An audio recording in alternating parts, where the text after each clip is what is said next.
সংসদের নির্বাচন চাই, যত শীঘ্রই সম্ভব আমরা সংসদ নির্বাচন চাই।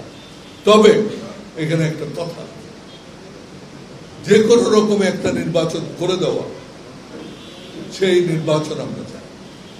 আমরা চাই সেই নির্বাচন, যে নির্বাচন নিরপেক্ষ হবে, যে নির্বাচন জনগণের কাছে গ্রহণযোগ্য হবে, যে নির্বাচন আপনার স্বচ্ছ হবে, এবং যেই নির্বাচনে আমরা যারা নির্বাচন করব তারা যেন একইভাবে নির্বাচন করতে পারে। আজকে আমি জানি অনেক কনস্টিটুয়েন্সিতে বলা হয় অমুক আসতে পারবে, আজকে মক জাস্টিস করা হচ্ছে, আজকে লোকের গলায়, এমনকি আপনাদের জার্নালিস্টের একজনকে নিহত করা হয়েছে সেই জয়দুল। সুতরাং এই অবস্থাতে সম্ভব, এই অবস্থাতে একটা নির্বাচন সম্ভব। আমরা আজকে খালি কিছুদিন পরে পরে আমি দেখি বিচার এবং সংস্কারের কথা বলছি। বিচার আমরা যদি বলে দেই 6 মাসের মধ্যে বিচার করতে হবে, এটা কিন্তু আমি মনে করি না মানুষের কাছে গ্রহণযোগ্য, বিশ্বব্যাপী কারো কাছে গ্রহণযোগ্য। আপনার একটা বিচার, সুষ্ঠু বিচার করতে যেই সময় লাগবে সেই সময় দিতে হবে।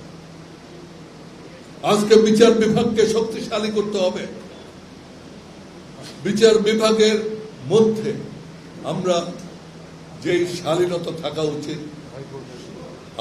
আপনারা দেখেছেন হাইকোর্টে কয়েকদিন আগে কি ঘটনা ঘটেছে, খায়রুল হক সাহেবের বিচার, আমরাও তার বিচার চাই, আমরাও তার বিচার চাই। তিনি ওপেন কোর্টে যেই রায় দিয়েছিলেন, সেই রায় তিনি যখন লিখিত রায় দেন, সেই রায় তিনি সেখানে দেননি।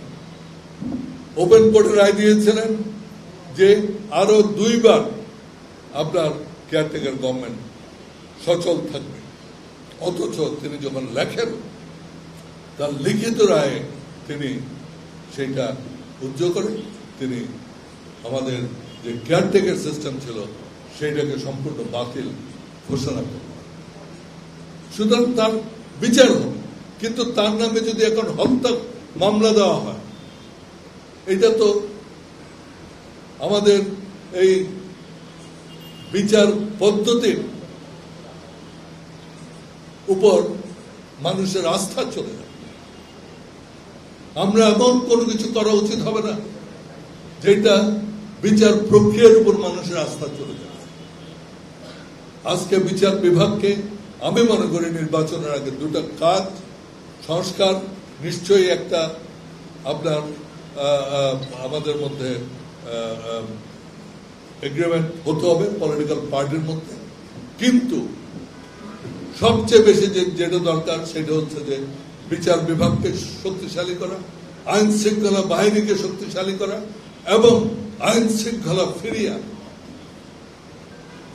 আমরা আজকে যারা কথা বলছেন, রাজনৈতিক নেতৃবৃন্দ সকলেই বলছেন যে নির্বাচন ঠিকভাবে হয় নাই বলে স্বৈরাচারের জন্ম হয়েছে। সুতরাং আমরা কি আরেকটা নির্বাচন চাই যেটা সঠিকভাবে হবে না, যেটা গ্রহণযোগ্য হবে না, যেটা স্বচ্ছ হবে না, সে নির্বাচন তো আমরা চাই। তাই আমি সরকারের কাছে আবেদন রাখব, আপনারা একদিকে বিচার বিভাগকে শক্তিশালী করেন এবং সেখানে যেন কোনো অন্যায় না হয়, কোনো একপেশী ভাবে যেন বিচার না হয় সেটা নিশ্চিত করতে হবে।